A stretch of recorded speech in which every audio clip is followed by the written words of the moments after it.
My name is Tom, and I'm a 35-year-old man with a happy life now.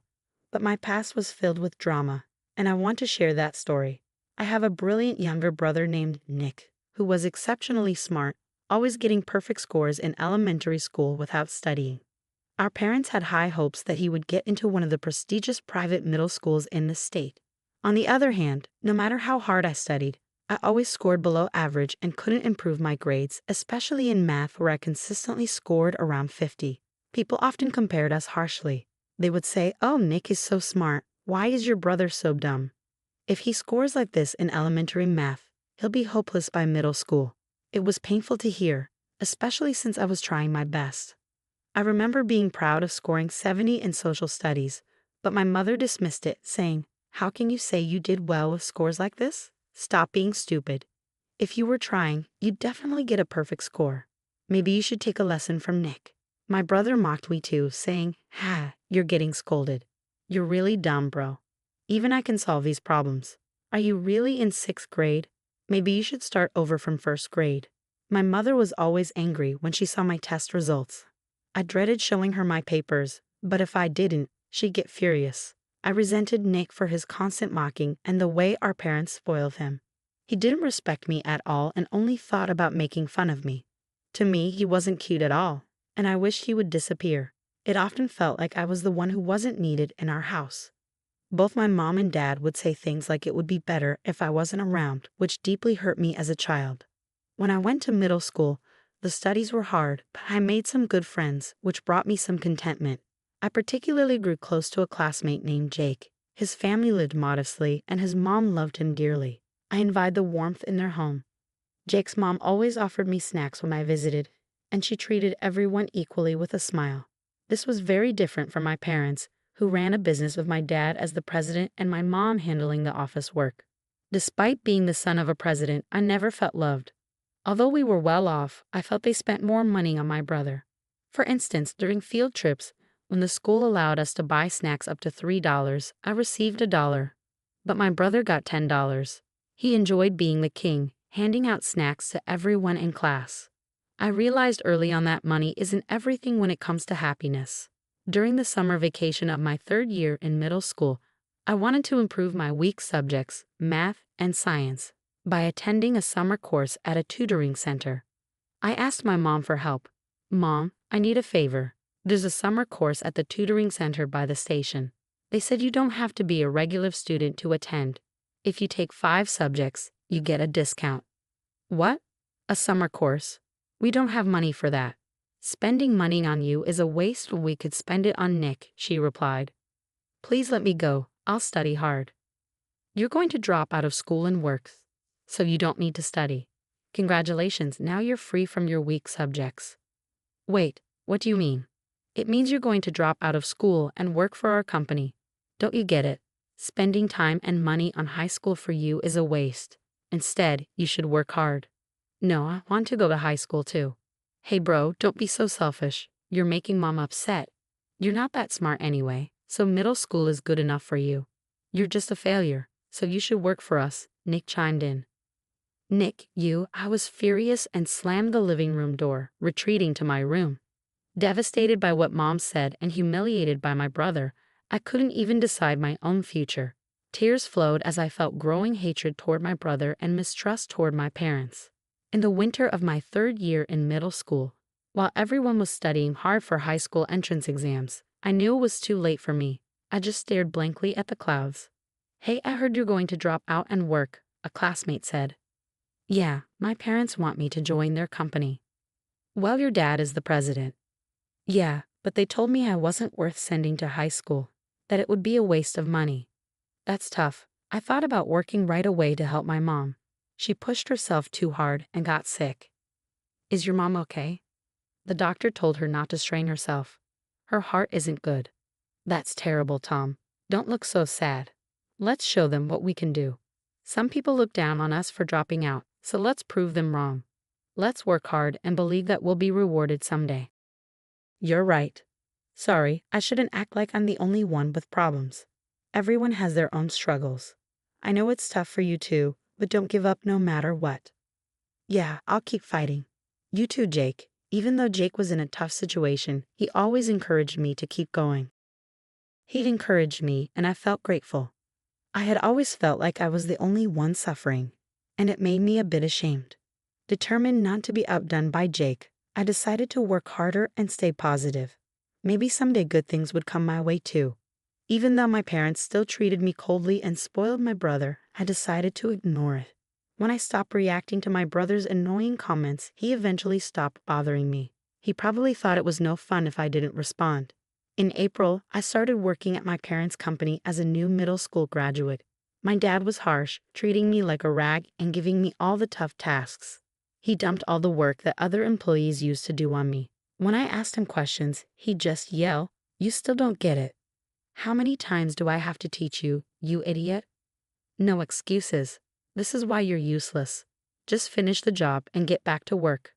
Years passed and I turned 30. Nick graduated from a prestigious private middle and high school and went to a good university, but he didn't look for a job and just stayed home. To me, he was just an unemployed college graduate. "I'm studying to make money with stocks, so I don't need to work," he would say. But hey, there's no guarantee it'll work, right? Nah, with my brains, it'll be a piece of cake. Just stay quiet, bro. My brother continued to laze around at home even after graduating from college, but my parents didn't scold him. They just said, "He'll make it big someday," sounding carefree. I doubted that would ever happen, but saying anything to them was useless, so I decided not to warn my parents. One morning, while I was working at the company, I suddenly heard a crash. Turning to see where the sound came from, I saw my dad had collapsed. "Dad, dear, help. Call an ambulance." We called an ambulance immediately, but my dad passed away shortly after arriving at the hospital. It was a heart attack. Dad had been overweight and had been told he had poor heart health, but he continued his unhealthy habits, which probably led to the massive heart attack that killed him.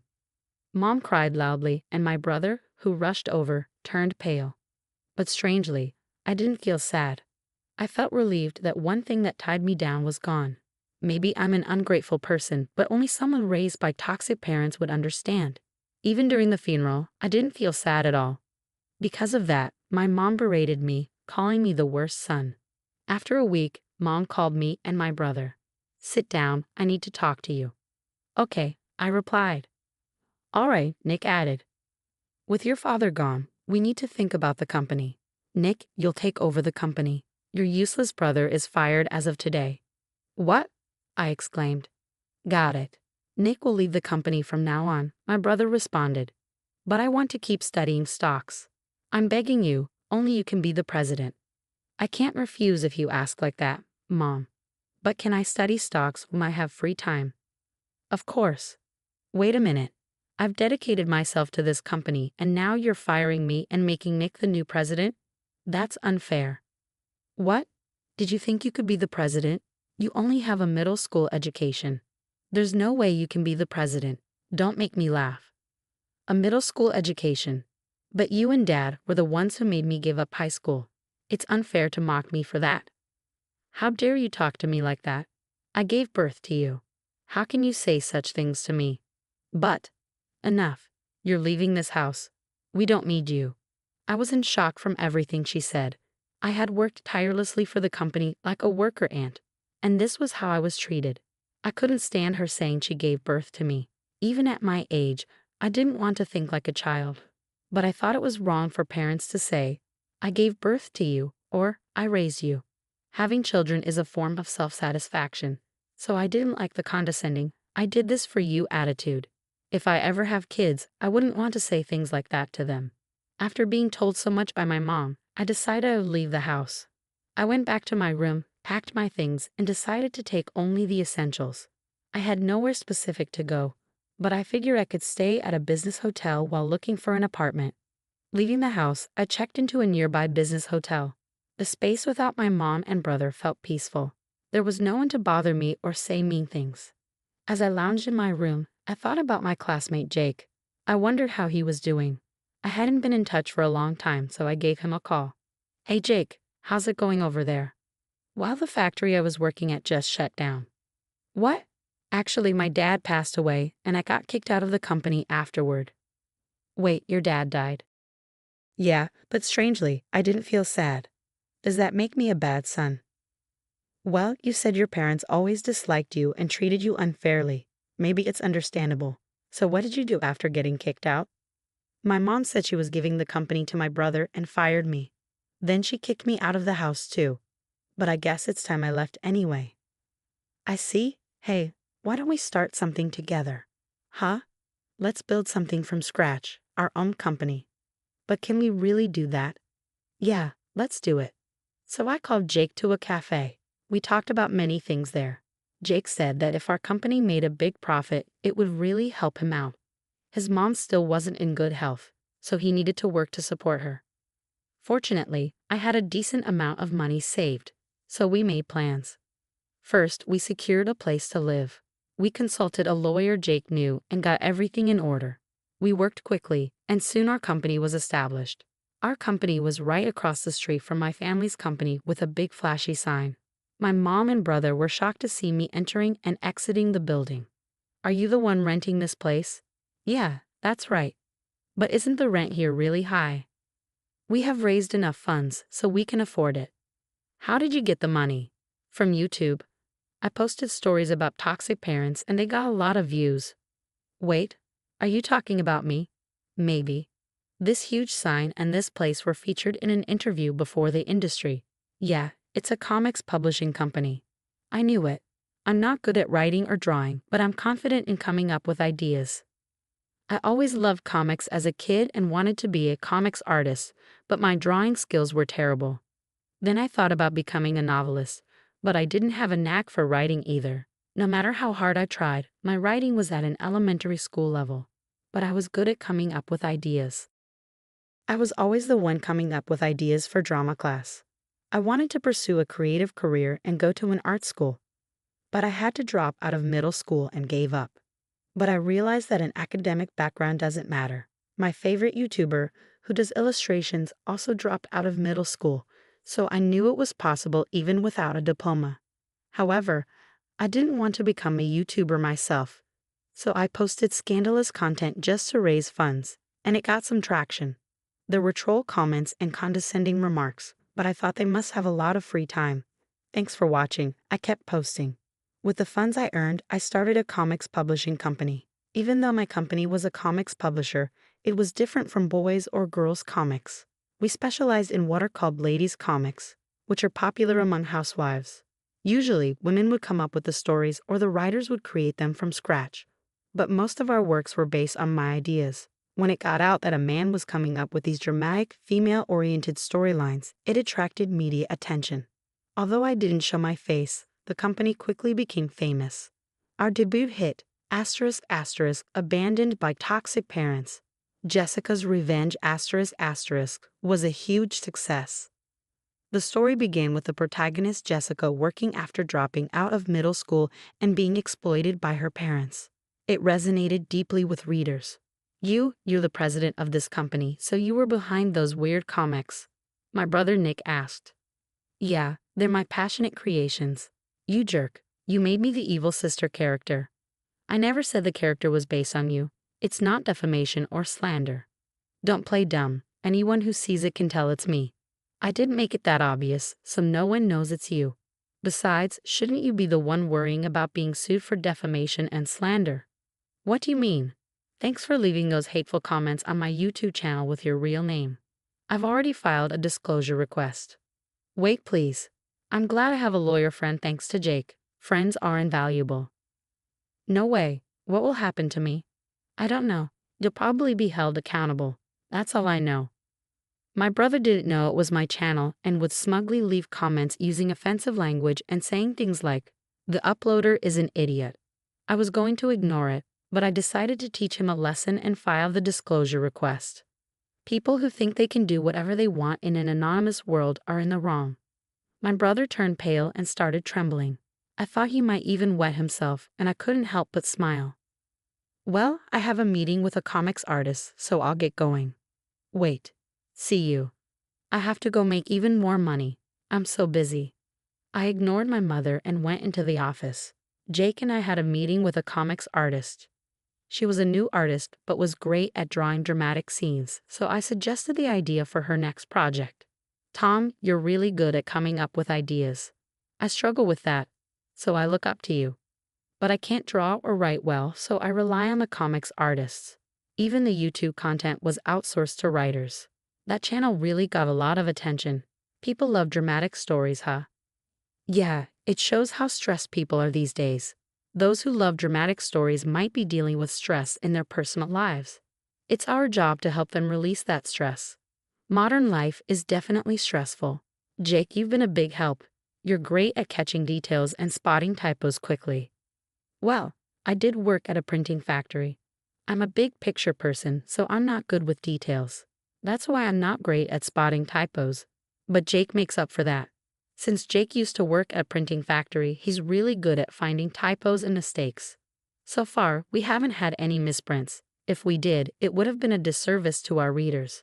Our publishing house is still small, so to build trust, we need to accumulate a track record steadily. That's why we put a lot of care into our work, making sure there are no mistakes in our comics. Since then, my brother had to face the consequences. He was fined for both defamation and slander. The amount wasn't significant, but my brother couldn't pay and begged for forgiveness on his knees. That idiot lost a lot of money in failed stock investments. I had no intention of forgiving him, so I told him if begging worked, we wouldn't need the police or lawyers.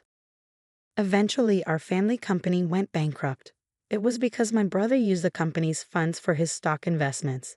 If he hadn't done such stupid things, this wouldn't have happened. But I had no obligation to help him anymore. I decided to live as if I had no family. But at 33, I had a significant encounter.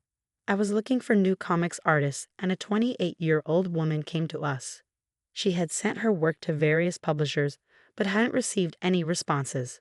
She had felt uneasy about creating dramatic ladies' comics, but after reading our works, she wanted to give it a try. Our works weren't just about revenge. The key point was that the protagonist ended up happy. It was essentially a Cinderella story, and these types of comics were becoming popular. I didn't watch much drama, but I heard that Korean dramas often followed this pattern. Korean cosmetics, idols, and dramas were trending among women in their 20s. So I started studying Korean dramas. They turned out to be quite useful, and I came up with the idea for ***, the ugly duckling who became a princess after plastic surgery ***. Since Korean cosmetic surgery and makeup are famous, having the protagonist transform in Korea worked well. Yeah, I thought it would be interesting if everyone treated her differently when she returned to the States. I want a scene where everyone turns to look at her, I explained to Emily, the artist. I see she becomes so beautiful that people do a double take.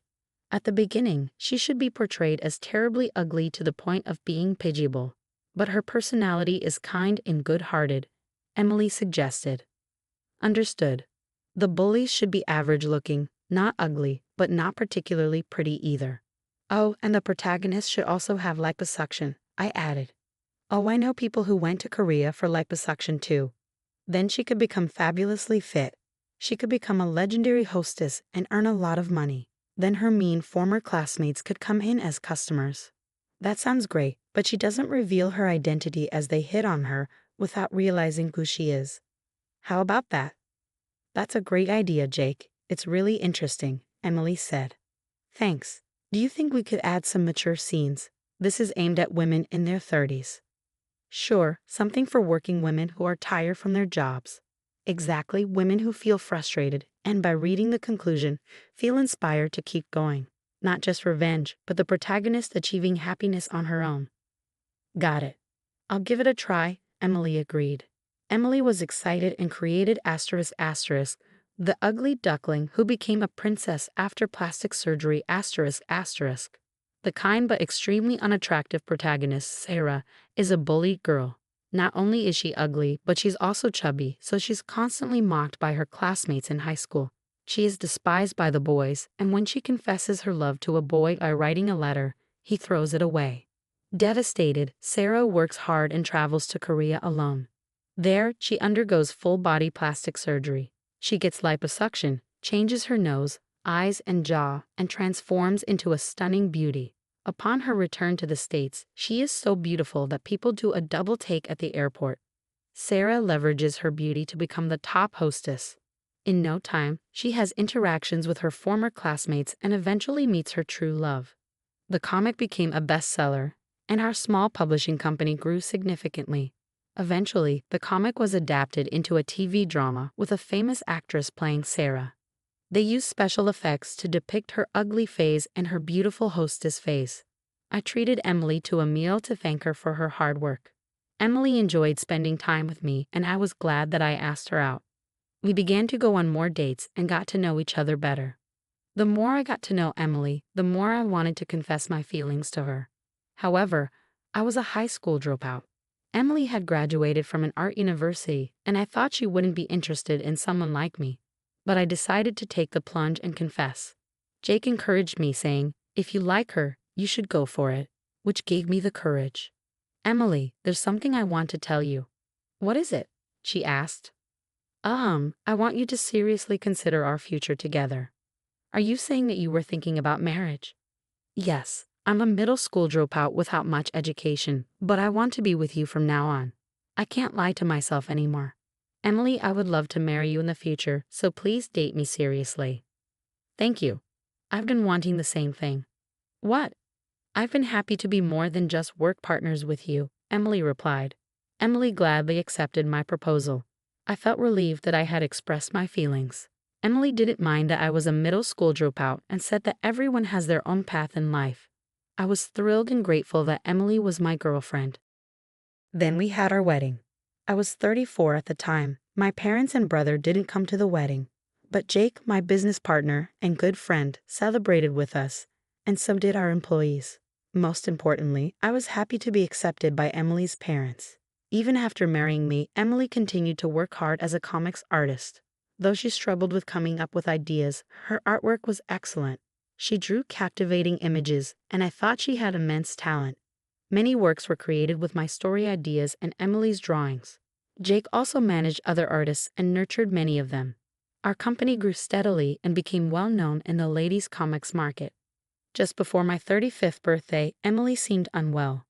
I thought it might have been something she ate. But then she said, "Actually, I've been told I'm expecting." "What? We're having a baby. You're going to be a father." "Me? A father?" "Yes, you're going to be a dad." "I'm so happy. That's amazing," I said, overwhelmed with emotion. I lifted Emily up and put my ear to her stomach. I couldn't hear anything yet, but I imagined the baby growing and moving inside her. I was excited to meet our child and looked forward to it every day. When I was 35, Emily went into labor. Emily gave her all and delivered a healthy baby boy. I couldn't believe such a beautiful little being existed, and I held him with tears streaming down my face. From now on, my life wasn't just my own anymore. I had to live my best for my wife, Emily, and our son. No matter what hardships came our way, I knew I could endure them for their sake. This was my determination as a man and my pride as a father. Even though I grew up with toxic parents, I worried whether I could truly show love to my child. But I think I'm doing okay. Taking care of a child is definitely challenging, but watching him grow each day fills me with love. I never understood why my parents treated my brother and me so differently. Sure, my brother was smarter and more charming, and they probably found him more likable. But even if we have another child, I know I could never abandon one over the other, even if one seemed less capable. I'll use my parents as an example of what not to do and strive to be the best parent I can be. Since we both work, Emily and I plan to support each other in raising our child. Jake also found a girlfriend and are planning to get married soon. I hope for a world where those who endure hardships are eventually rewarded.